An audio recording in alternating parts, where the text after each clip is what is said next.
दिन के उजाले में इमेजिन कीजिए एक बहुत ही खूबसूरत सा हॉलिडे डेस्टिनेशन। मोचीदार गलियां हैं, सफेद दीवारें हैं और हर घंटे बजने वाली चर्च की सुरीली घंटियां। हाँ, एकदम किसी पिक्चर परफेक्ट पोस्टकार्ड जैसा दृश्य है ना। बिल्कुल। स्पेन का एक छोटा सा पहाड़ी शहर है, सलूशिया। लेकिन मतलब जैसी सूरज ढलता है ना, ये शहर अपनी सारी मासूमियत खो देता है। और हवा में एक अजीब सी ठंडक घुल जाती है। हाँ, और एक ऐसा सन्नाटा छाता है जो सुकून नहीं देता बल्कि सीधा खौफ पैदा करता है। आज हम इसी खौफ की जड़ों तक पहुंचने वाले हैं। सही कहा। और मुझे लगता है कि यही विरोधाभास सबसे ज्यादा दिलचस्प है ना। तो आज के इस गहन विश्लेषण में हम खूनी मंडे यूट्यूब चैनल की एक बेहद ही रहस्यमयी कहानी डेड ब्राइड के स्रोत पर विस्तार से चर्चा कर रहे हैं। और हमारा मकसद यहाँ सिर्फ एक भूतिया कहानी सुनाना नहीं है, बिल्कुल नहीं। हम ये डिकोड करने वाले हैं कि कैसे इतिहास, एक शहर का आर्किटेक्चर और एक पुरानी अनकही त्रासदी आपस में मिलकर एक खौफनाक किंवदंती को जन्म देते हैं। एक ऐसी किंवदंती जो 100 साल बाद भी लोगों का शिकार कर रही है। यह समझना बहुत जरूरी है कि पुरानी इमारतें सिर्फ ईंट और पत्थर के ढांचे नहीं होते। हाँ, वो अपने अंदर बहुत कुछ समेटे होते हैं। बिल्कुल। कुछ स्थान अपने अंदर सदियों पुराने दर्द, विश्वासघात और सदमों को एक स्पंज की तरह सोख कर रखते हैं। मतलब एक तरह का कलेक्टिव ट्रॉमा। हाँ, और जब कोई बाहरी व्यक्ति आकर अनजाने में उन परतों को छेड़ देता है, तो अतीत सिर्फ यादों में नहीं बल्कि एक बहुत ही भौतिक और भयानक रूप में सामने आ जाता है। तो चलिए इस पूरी घटना की शुरुआत से बात करते हैं। कहानी के केंद्र में है 19 साल का मैथ्यू गुरोरो, जो मैड्रिड से सलूशिया आया था। हाँ, और वो कोई आम टूरिस्ट नहीं था जो वहां छुट्टियां मनाने गया हो। वो एक आर्किटेक्चर स्टूडेंट था। उसका प्रोजेक्ट था 100 साल पुरानी यूरोपियन इमारतों की स्टडी करना। सही। दिन में तो वो अपना काम आराम से करता था, लेकिन उसने शहर में एक अजीब सा पैटर्न नोटिस किया। वो शाम ढलते ही लोगों का गायब हो जाना। हाँ, मतलब शाम होते ही लोग अचानक गायब होने लगते थे। बिना किसी सरकारी कर्फ्यू के पूरा का पूरा शहर अपने घरों में बंद हो जाता था। सड़क पर कोई परिंदा भी नजर नहीं आता था। एकदम सन्नाटा। अब एक वास्तुकला के छात्र के रूप में मैथ्यू की ट्रेनिंग तो यही थी कि वो इमारतों के पैटर्न को समझे, दीवारों और डिजाइन्स को रीड करे। लेकिन विडंबना देखिए, वो इमारतों को तो पढ़ रहा था, पर उस शहर के लोगों के सामूहिक व्यवहार को नहीं समझ पाया। जो कि सबसे बड़ा रेड फ्लैग था। बिल्कुल। जब कोई पूरा समाज रात के वक्त एक अघोषित कर्फ्यू का पालन कर रहा हो, तो इसका सीधा मतलब है कि वो कोई आम अंधविश्वास नहीं है। लोग किसी ऐसी चीज से डरते हैं जिसके बारे में वो बात भी नहीं करना चाहते। और शायद अपनी इसी रिसर्च की धुन में मैथ्यू ने इस खतरे के संकेत को पूरी तरह इग्नोर कर दिया। सच में। एक शाम वो शहर के उस प्राचीन चर्च से सटी हुई एक पुरानी सिमेट्री यानी कब्रिस्तान में रिसर्च कर रहा था। और वहां उसे कुछ ऐसा दिखा जो पूरी तरह से बेमेल था। हाँ, जरा इस दृश्य की इमेजिनेशन कीजिए। एक पुराना कब्रिस्तान जहां हर तरफ कब्रें हैं और उन कब्रों के बीचों बीच एक टूटा हुआ वेडिंग आर्च खड़ा है। शादी का मंडप एक कब्रिस्तान में। वही तो। उस मंडप पर पुराने सूखे हुए फूल लटक रहे थे और उसके ठीक नीचे की मिट्टी का रंग बाकी पूरे कब्रिस्तान की मिट्टी से एकदम अलग था। मतलब बहुत ज्यादा गहरा और काला रंग। हाँ, अब अगर हम इसे थोड़ा गहराई से समझें तो अगर मनोविज्ञान और वास्तुकला के नजरिए से देखें तो ये कॉग्निटिव डिसोनेंस का एक क्लासिक उदाहरण है। कॉग्निटिव डिसोनेंस मतलब दो एकदम अलग चीजों का टकराव। बिल्कुल। हमारा दिमाग चीजों को उनके सही संदर्भ में देखने का आदी होता है। कब्रिस्तान मृत्यु और अंत का प्रतीक है, और शादी का मंडप जीवन की नई शुरुआत और खुशी का प्रतीक है। एकदम सही। जब ये दोनों चीजें एक ही जगह पर मिलती हैं तो दिमाग में एक शॉक वेव दौड़ जाती है।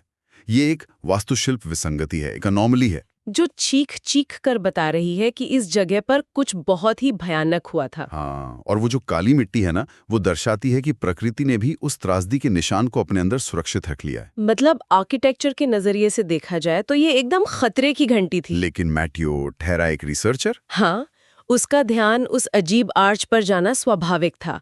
पर क्या एक छात्र की यही मासूम सी जिज्ञासा उसकी सबसे बड़ी गलती बन गई? ऐसा ही लगता है, क्योंकि उसी रात से खौफ का वो सिलसिला शुरू होता है। और कहानी में डर अचानक से कोई भयानक रूप लेकर सामने नहीं आता। पहली रात मैथ्यू अपने गेस्ट हाउस के कमरे में था। तभी उसे बाहर गली से हल्की सी आवाज आती है। जैसे कोई बहुत भारी कपड़ा जमीन पर घिसट रहा हो। वो खिड़की से बाहर देखता है। और गली सुनसान होती है। हाँ, लेकिन एक कोने में एक सफेद रंग की परछाई खड़ी है। एक लंबा सफेद गाउन पहने एक औरत जो देखते ही देखते उस अंधेरे में गायब हो जाती है। इस तकनीक को हम मनोवैज्ञानिक हॉरर में स्लो बर्न कहते हैं। स्लो बर्न, हाँ। मतलब धीरे धीरे डर को बढ़ाना। बिल्कुल। ये उन डरावनी फिल्मों की तरह नहीं है जहां अचानक कोई भूत सामने आ जाता है। यहाँ डर की शुरुआत बहुत ही सूक्ष्म तरीके से होती है। एक कपड़े की घिसटने की आवाज या बस एक धुंधली परछाई। हाँ, ये इंसान के दिमाग के साथ खेला गया एक खेल है। मस्तिष्क तय ही नहीं कर पाता कि जो उसने देखा वो सच था या कोई भ्रम। इंसान खुद को समझाता है कि शायद वो हवा होगी या नींद की कमी। पर अगली रात मैथ्यू का ये वहम टूट जाता है, क्योंकि वहम कोई भौतिक निशान नहीं छोड़ते। अरे बाप रे, दूसरी रात वहीं घिसटने की आवाज फिर आती है, लेकिन इस बार बहुत करीब से। और मैथ्यू जैसे ही खिड़की खोलता है, गर्मी के मौसम में अचानक एक बेहद बर्फीली हवा कमरे में घुस आती है और नीचे सड़क के पत्थरों पर गीली मिट्टी से सने हुए पैरों के निशान मौजूद थे। और वो फुटप्रिंट सीधे उसी पुराने कब्रिस्तान की तरफ जा रहे थे। और यहाँ एक बात मुझे सच में हजम नहीं होती। रात के 2 बज रहे थे और मैथ्यू उन निशानों का पीछा करते हुए सीधा उस कब्रिस्तान पहुंच जाता है। हाँ, ये हिस्सा काफी अजीब लगता है। मतलब कोई आम इंसान तो दरवाजा बंद करके रजाई में छिप जाए, पर वो निशानों के पीछे चल पड़ा। सुनने में ये पागलपन लगता है, लेकिन लोक कथाओं में इसे अलौकिक शक्तियों का ल्योर या सम्मोहन कहा जाता है। अच्छा, मतलब उसकी खुद की इच्छा नहीं थी वहां जाने की? बिल्कुल नहीं। ऐसा लगता है जैसे मैथ्यू की अपनी कोई स्वतंत्र इच्छा बची ही नहीं थी। वो उस घटना के गुरुत्वाकर्षण में खींचता चला गया। ये तो और भी ज्यादा डरावना है। और यहाँ उन सेंसरी डिटेल्स पर गौर करना जरूरी है। कदमों की आवाज, बर्फीली ठंड और सड़क पर गीली मिट्टी के निशान। ये चीजें डर को सिर्फ दिमाग तक सीमित नहीं रखती, हाँ, उसे एक भौतिक सच्चाई में बदल देती हैं। वो जो भी साया था, वो अपने साथ कब्रिस्तान की गीली मिट्टी की गंध लेकर चल रहा था। और फिर मैथ्यूज कब्रिस्तान के अंदर पहुंचता है, उसी टूटे हुए वेडिंग आर्च के पास, जहां सब कुछ शुरू हुआ था। और वहां जो होता है वो सच में किसी के भी रोंगटे खड़े कर दे। अचानक जो तेज बर्फीली हवा चल रही थी वो एकदम से रुक जाती है। एकदम सन्नाटा। हाँ, एक ऐसा दम घोटू सन्नाटा छा जाता है कि मैथ्यू को अपने ही दिल की धड़कनें साफ सुनाई देने लगती हैं। और उसी आर्च के नीचे वो औरत खड़ी थी। उसका सफेद वेडिंग गाउन पुराना और जर्जर हो चुका था। जब वो मैथ्यू की तरफ मुड़ी तो उसका चेहरा एकदम सफेद था, जैसे शरीर में खून की एक बूंद भी न हो। हाँ, और आंखों में एक शैतानी सम्मोहन था और चेहरे पर खून के आंसू जमे हुए थे। और सबसे डरावनी बात बताऊं? क्या? उसके पैर जमीन को छू ही नहीं रहे थे, वो हवा में तैर रही थी। बाप रे! हवा का अचानक रुक जाना और उस पूर्ण सन्नाटे का छाना, ये इस बात का प्रतीक है कि उस विशेष क्षण में भौतिक दुनिया के सारे नियम टूट चुके हैं। मतलब साइंस वहां काम नहीं कर रही थी? बिल्कुल। जब कोई अलौकिक उपस्थिति किसी जगह पर पूरी तरह हावी हो जाती है तो वो वहां का वातावरण अपने नियंत्रण में ले लेती है। हाँ, वो हवा में तैरना गुरुत्वाकर्षण के नियमों के खिलाफ है। हाँ, वो उस दुनिया का हिस्सा ही नहीं है, वो सिर्फ एक जमी हुई याद है जो अब एक भौतिक रूप ले चुकी है। ये सुन के मुझे अजीब सी घबराहट हो रही है। अगली सुबह जब खौफजदा मैथ्यू गेस्ट हाउस के बूढ़े केयरटेकर से बात करता है, तब जाकर अतीत का वो पन्ना खुलता है। वो 1889 वाली कहानी। हाँ, कहानी 1889 की है, इजाबेला रोमेरो और हावियर मोरालेस की, जो सालुशिया के सबसे खुशहाल जोड़े माने जाते थे। उनकी शादी होने वाली थी, लेकिन चर्च में रेनोवेशन का काम चल रहा था, इसलिए उनका शादी का मंडप उसी कब्रिस्तान के ठीक बगल में बनाया गया।